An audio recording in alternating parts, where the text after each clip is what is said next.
គឺឆ្លងកាត់នៅស្ពានព្រៃក្តារបាទអញ្ចឹងនេះគឺជាទស្សនវិជ្ជាផ្លូវដោយខ្ញុំបានធ្វើការថតតាមរយៈទូរស័ព្ទដៃអញ្ចឹងសម្រាប់ទេសភាពខែនេះដែរយើងដឹងហើយព្រោះថាជារដូវកាលចូលឆ្នាំខ្មែរអញ្ចឹងគឺជា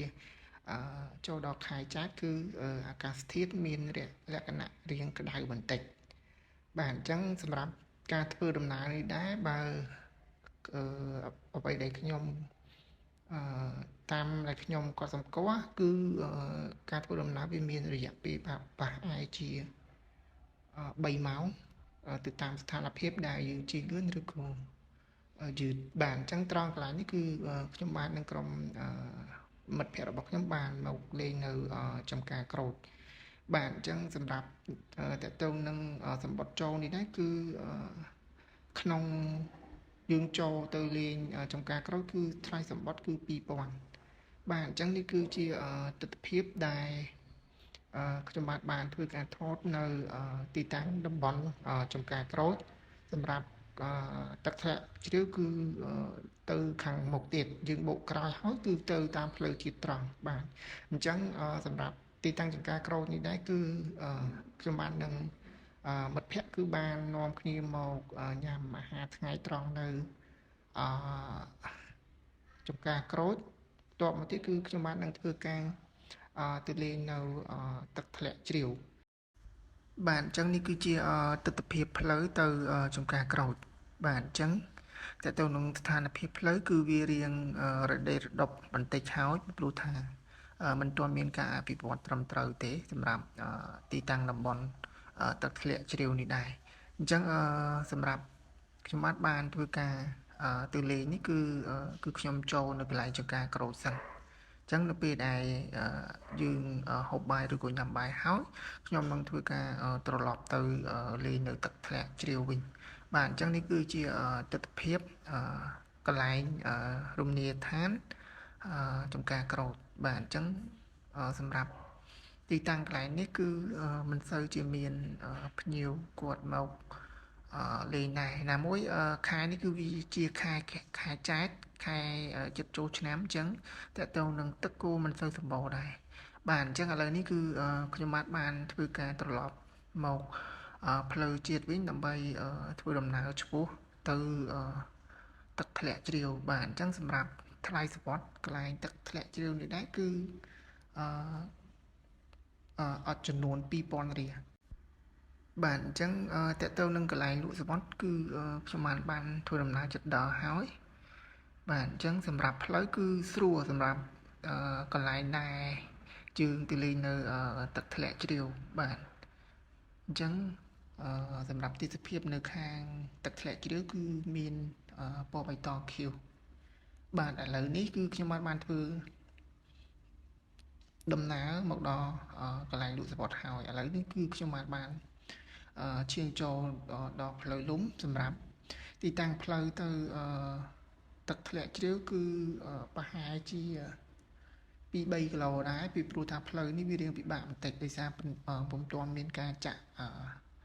ខ្នោជាតិជាខ្នោកស៊ូទេអញ្ចឹងបងប្អូនឬក៏មិត្តភ័ក្តិដែលគាត់មកលេងគឺរៀងពិបាកបន្តិចត្រង់កន្លែងនេះបាទឥឡូវនេះខ្ញុំបានធ្វើការផ្ញើម៉ូតូរួចរាល់ហើយអញ្ចឹងយើងអាចធ្វើការឡើងទៅបានអញ្ចឹងបងប្អូនអាចធ្វើការទស្សនាអំពីការឡើងទៅទឹកធ្លាក់ជ្រាវសម្រាប់នៅជាន់ទី7ដោយសារជាន់ទី7គឺយើងអាចធ្វើដំណើរទៅរៀងឆ្ងាយបន្តិចអញ្ចឹងបើតាមអ្វីដែលខ្ញុំដើរទៅដល់ជាន់ទី7យើងអាចប្រើរយៈពេលប្រហែលជាជិត1ម៉ោងដែរពីព្រោះថាផ្លូវវារៀងពិបាកអញ្ចឹងបងប្អូននិងមិត្តភ័ក្តិទាំងអស់គ្នាដែលមានគម្រោងចង់មកលេងនៅទឹកធ្លាក់ជ្រាវសម្រាប់ជាន់ទី7គឺវារៀងពិបាកអញ្ចឹងសម្រាប់ដែលគាត់ចង់ទៅដល់ជាន់ទី7គាត់ត្រូវប្រយ័ត្នពីព្រោះថាផ្លូវវាល្អល់អញ្ចឹងបើសម្រាប់ដែលគាត់មានសមាជិកកូនតូចអីយើងខ្ញុំរីកមិនកុំឲ្យទៅល្អជាងពីព្រោះថាខ្លាចមានបញ្ហាគ្រោះថ្នាក់ដោយប្រការណាមួយដែលយើងមិនបាន ដឹងជាមុនពីព្រោះថាផ្លូវវារៀងចោតអញ្ចឹងឥឡូវនេះបងប្អូនឬក៏មិត្តភក្តិទាំងអស់គ្នាអាចធ្វើការទស្សនាសម្រាប់ការឡើងទៅជាន់ទី7របស់ខ្ញុំបានជាមួយនឹងមិត្តភក្តិរបស់ខ្ញុំបាទបាទអញ្ចឹងនេះគឺជាទស្សនវិជ្ជាដែលយើងអាចធ្វើការទស្សនាបានអញ្ចឹងខ្ញុំបាននឹងមិត្តភក្តិរបស់ខ្ញុំបានធ្វើដំណើរឡើងទៅដើម្បីឲ្យបានទៅដល់នៅជាន់ទី7នៃទឹកធ្លាក់ជ្រាវបាទអញ្ចឹងវាជាលើកទី1សម្រាប់ខ្ញុំសម្រាប់ទីតាំងរមណីយដ្ឋានទឹកធ្លាក់ជ្រាវនេះដែរអញ្ចឹងអ្វីដែលខ្ញុំបានមកដល់អញ្ចឹងយើងមានតែព្យាយាមឡើងពីព្រោះថាมันងាយនឹងបានមកទៀតទេអញ្ចឹងជំរើសដែលនេះគឺមានតែតាំងចិត្តដើម្បីឲ្យបានទៅដល់នៅទស្សនវិជ្ជាជាន់ទី7តើវាស្អាតយ៉ាងណាបាទអញ្ចឹងបងប្អូនឬក៏មិត្តភក្តិទាំងគ្នាអាចធ្វើការទស្សនាតាមរយៈវីដេអូរបស់ខ្ញុំបាន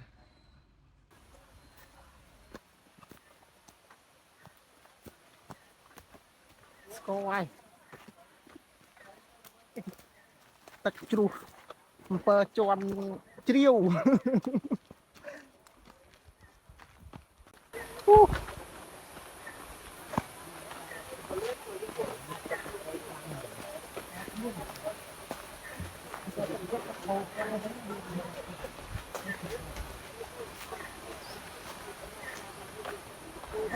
ផ្លូវឡើង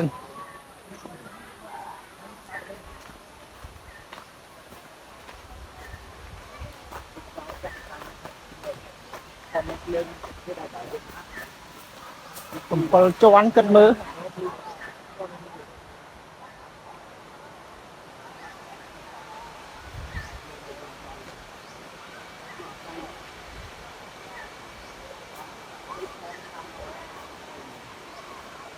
មិនស្រួលណា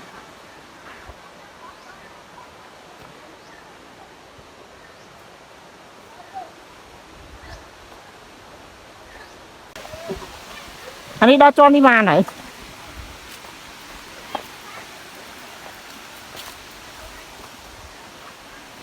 ជាន់ទី3ហ៎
អូហត់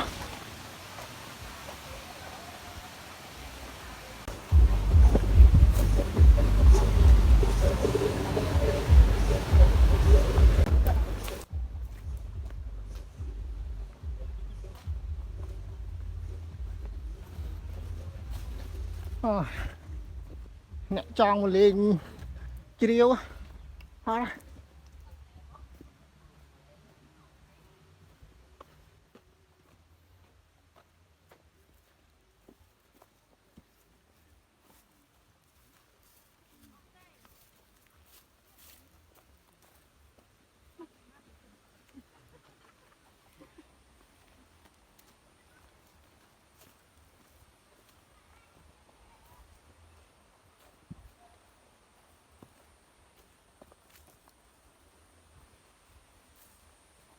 មិនស្រួលទេណាទៅណាត់កុំឃើញគេថតរូបស្អាតថា lại đang mưa cho máu á là về máu vẫn đang thao lâu bật chia bị bạ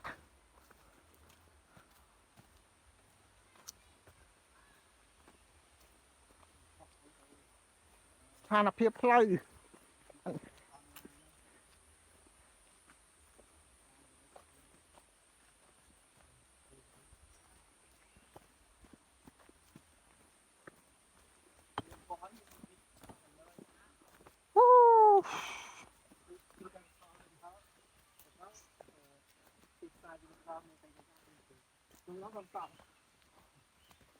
ô là bằng là máu quá lâu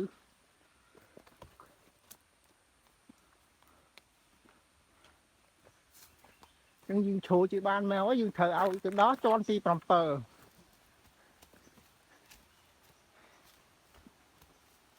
kẹn mô thông thông ô phơm solar tiện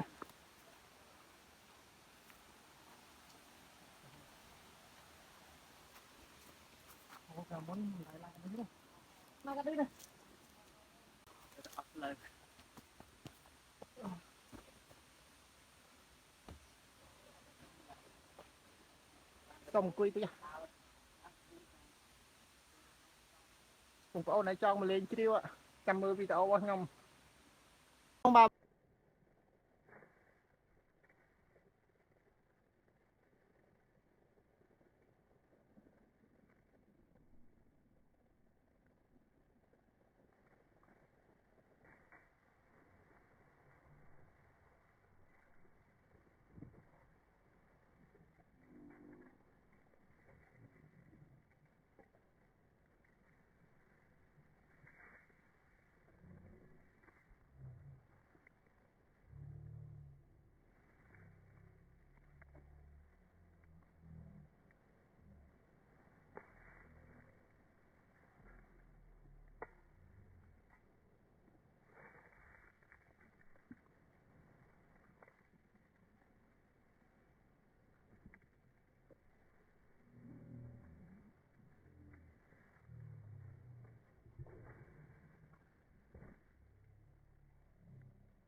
2 ម៉ោងទៀតហើយលូន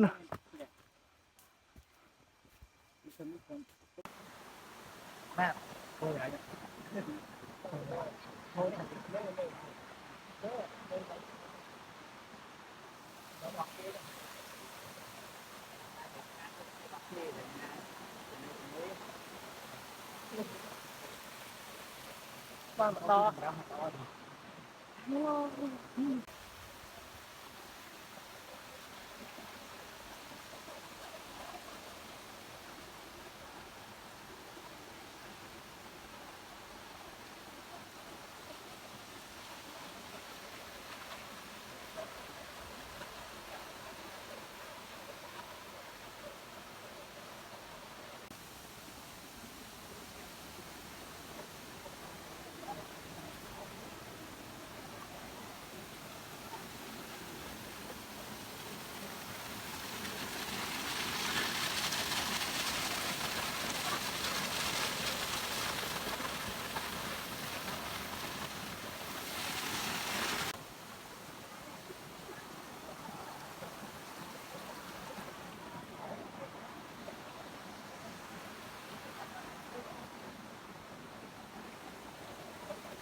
មើលនិយាយពី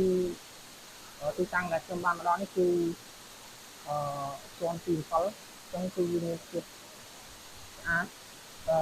សម្រាប់បានម្ដងនេះគឺខ្ញុំប្រើពេលនៃការឡើងនេះខ្ញុំមកដល់កន្លែងទីតាំងគឺកន្លែងនេះគឺម៉ោង1កន្លះអញ្ចឹងខ្ញុំមកដល់នេះប្រហែលជា1 ម៉ោងកន្លះអញ្ចឹងគឺសមដែរដោយសារតើតើនឹងស្ថានភាពផ្លូវឡើងគឺវាមានភាពលំបាកគឺពិបាកក្នុងការឡើងអញ្ចឹងសម្រាប់បងប្អូនដែលចង់មកទស្សនាឬការលេងសម្រាប់ទឹកធ្លាក់ជ្រាវតំបន់ដែលខ្ញុំបានមកលេងនេះគឺទឹកធ្លាក់ជ្រាវអញ្ចឹងគឺនៅជាន់ទី7គឺនៅក្នុងស្ថិតនៅក្នុងខេត្តប្រជុំស្ទឹងឥឡូវនេះគឺជាសម្លេង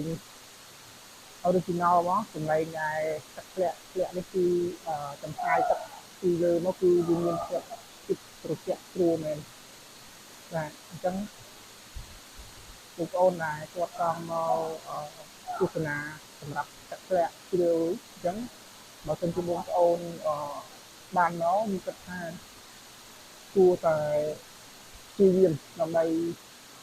ឡើងឲ្យបានដល់នៅសម្រាប់ជាន់ទី7គឺមានភាពស្អាតហើយសម្រាប់ជាន់ទី7នេះបើតាមអ្វីដែលខ្ញុំបានមកដល់នេះស្ថានភាពគឺអត់ទៅមានមនុស្សទេពីព្រោះថាវារៀងលំបាកសម្រាប់ផ្លូវឡើងអញ្ចឹងវាពិបាកអញ្ចឹងគឺថាអ្នកដែលគាត់មកលេងគឺគាត់អាចមកលេងត្រឹមជាន់ទី1ទី2ទី3អីទេអញ្ចឹងគឺវាពិបាកក្នុងការឡើងហើយម្ដងនេះគឺវាមានភាពល្អដោយសារទឹកធ្លាក់ពីលើនោះគឺមុននោះខ្ញុំបានឡើងទៅជាន់លើនោះពីលើនោះមកវិញឥឡូវនេះខ្ញុំបានចុះមកគឺខ្ញុំចុះតាមជំនាញភ្នំហ្នឹងណាតោងមេឃឈើហើយនឹងវត្តដើម្បីចុះមកដល់កន្លែងនេះគឺនិយាយទៅគឺថាដូចជាបាតជ្រោះបាទអញ្ចឹងនេះគឺជាចុងបញ្ចប់នៃវីដេអូរបស់ខ្ញុំបានសូមធ្វើការផ្ដិតយកនៅទស្សនវិជ្ជាទឹកធ្លាក់ជ្រាវនៅជាន់ទី7ដើម្បីចែកជូនដល់បងប្អូននិងមិត្តភក្តិទាំងអស់គ្នាតាមរយៈវីដេអូនេះដែរសម្រាប់ប្រភពទឹកគឺមានមកពីភ្នំអរ៉ាល់ដែលខ្ញុំបានធ្វើការ research ទៅលើប្រព័ន្ធអ៊ីនធឺណិតអញ្ចឹងបើសិនជាករណីមានការខុសឆ្គងត្រង់ពាក្យពេចន៍ណាមួយទៅលើការបង្ហាញរបស់ខ្ញុំបានតាមរយៈវីដេអូនេះខ្ញុំបានសូមធ្វើការខន្តីអភ័យទោសចំពោះបងប្អូននិងមិត្តភក្តិទាំងអស់គ្នាពីព្រោះនេះជាបទពិសោធន៍មួយនៃការបង្ហាញរបស់ខ្ញុំពីព្រោះខ្ញុំបានមិនមែនជាអ្នកឯកទេសទៅលើ review ទីតាំងរមណីយដ្ឋានណាមួយទេហើយខ្ញុំបានគោរពសូមអរគុណដល់បងប្អូននិងមិត្តភក្តិទាំងអស់គ្នាដែលចំណាយពេលវេលាដ៏មានតម្លៃក្នុងការទស្សនានៅវីដេអូរបស់ខ្ញុំបានតាំងពីដើមរហូតដល់ចប់អរគុណច្រើនជម្រាបលាបាយបាយ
យើងហ្នឹងនៅចុងក្រោយទៀតខ